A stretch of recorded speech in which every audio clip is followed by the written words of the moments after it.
papa tata mwana pe tata molimo santo. Amen.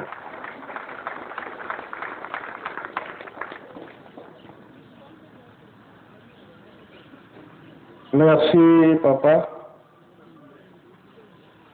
Ningo pesibiso nzela. Pona koloba mai oyezalaka na 5 mois. Ya solo papa ndenge lobeli yango na ponga na okeko touché. Nikolo chaque mardi tokoli kopesa. Mai malekaka na 5 mois. Na papa bango nyonso misato. Banda papa Kisolokele, papa Dialungana na papa Dengenda. Insistance mingi tokali kosala na tina ya misala.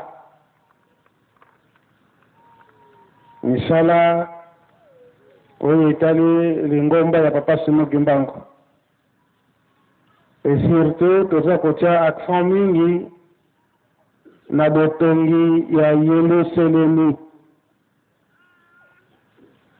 Yango tobandaki na baka randamana vuzula kulu musiku dusu tumama ekwa kulu tidel kayilo